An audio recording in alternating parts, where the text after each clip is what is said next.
चुप करना प्लीज, आप हमको अल्लाह का वास्ते प्लीज, चुप करना प्लीज, आप हमको अल्लाह का वास्ते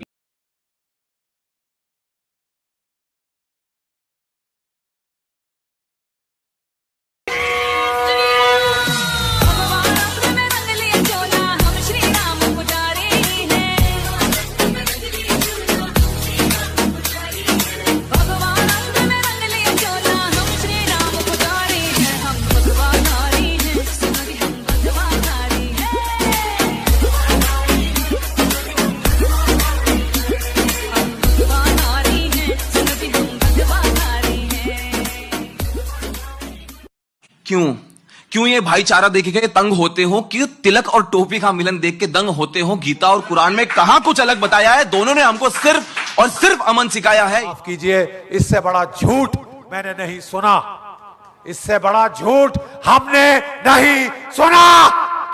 यदि इस पर भी आपत्ति है तेरी तो खुली चुनौती है मेरी। बता किस आयत या श्लोक में है ये बात बताई कि मुसलमान मेरा दोस्त नहीं हो सकता और हिंदू उसका भाई। ये कह के तो लगता है सेकुलरिज्म की बारिश हो गई हो। अद्भुत, बाप रे बाप, क्या बात कही। मारने वाला, आतंक करने वाला अपने हाथ में किताब लेता है, आयत नंबर बताता है, सूरा नंबर बताता है, पेज नंबर बताता है कि देखिए इसमें लिखा हुआ है कि जिहाद आपको करना है, यानी कत्ल काफिर का वाजिब है। आसमानी किताब में कुछ जगह हिंसा वाली बातें लिखी हुई हैं और उस शब्दों को मैं ना पढूं, क्योंकि अगर मैंने उन शब्दों का इस YouTube पर यूज किया तो हो सकता है YouTube उसके लिए मुझे कम्युनिटी गाइडलाइंस की स्ट्राइक दे देगा। तो इस आसमानी किताब की चैप्टर नंबर 9 और आयत नंबर 5 में साफ साफ लिखा है कि फिर जब हुर्मत वाले महीने गुजर जाएं तो तुम मुशरकीन को जहां कहीं पाओ उनका और उन्हें पकड़ लो, उनको घेर लो और हर घात की जगह उनकी ताक में बैठे रहो। फिर अगर वह तौबा कर लें, नमाज कायम करें और ज़कात दें तो उनका राह छोड़ दो। बेशक अल्लाह बहुत ही रहम करने वाला है। इसी आसमानी किताब का चैप्टर नंबर 4 और आयत नंबर 101। और जब तुम ज़मीन में सफ़र कर रहे हो तो तुम पर कोई गुनाह नहीं है।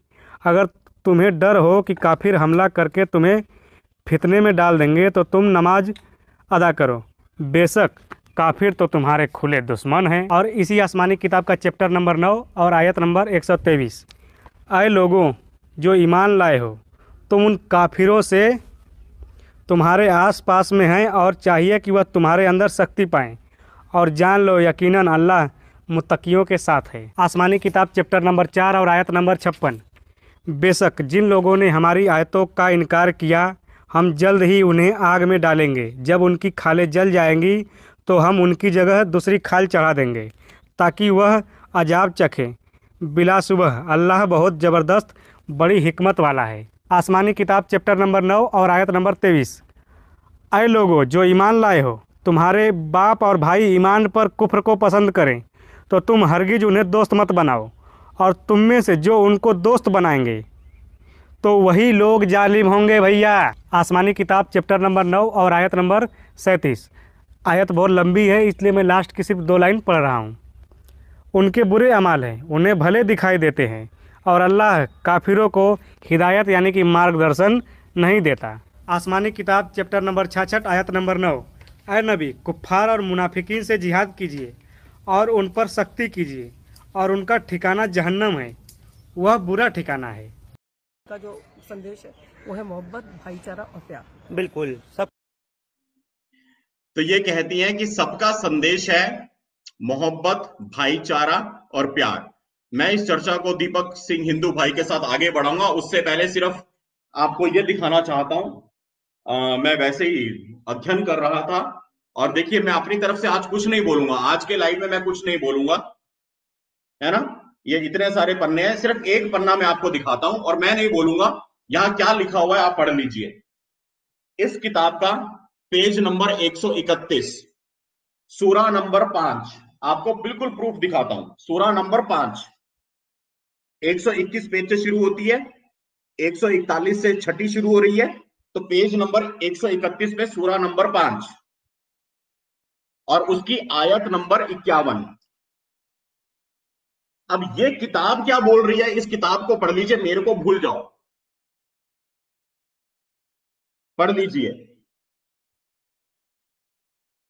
आयत नंबर 51 कहती है, हे ईमान वालों, तुम यहूदियों और ईसाइयों को मित्र ना बनाओ, ये आपस में एक दूसरे के मित्र हैं। यहूदी और ईसाई आपस में एक दूसरे के मित्र हैं।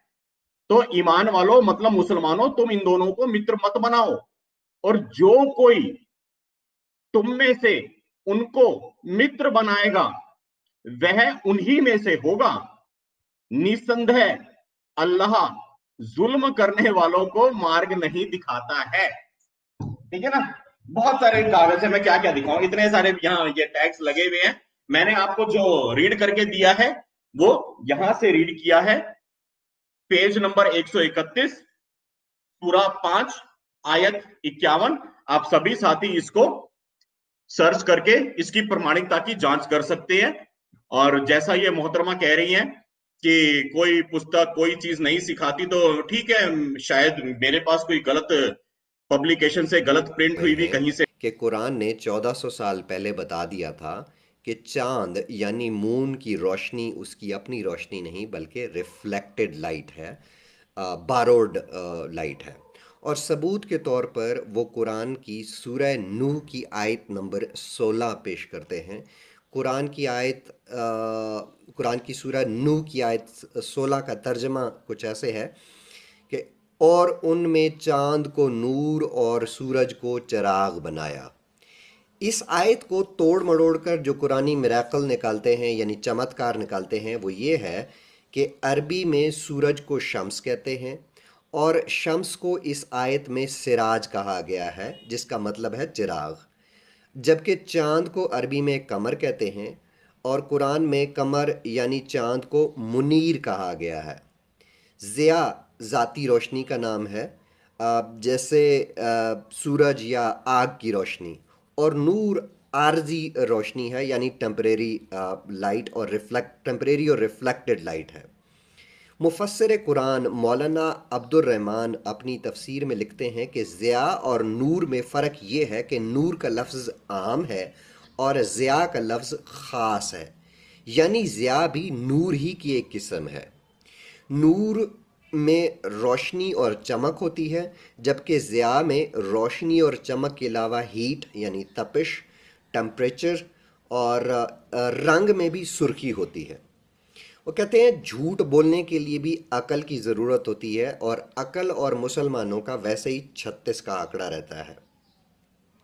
इन बेवकूफ़ मुसलमानों को इल्म नहीं कि कुरान से मिरेकल यानी चमत्कार निकालने के लिए नूर का मतलब रिफ्लेक्टेड लाइट तो निकाल रहे हैं, लेकिन उसी कुरान की सूरह नूर की आयत नंबर 35 में अल्लाह ने ख़ुद को भी नूर कहा गया है, कह दिया है।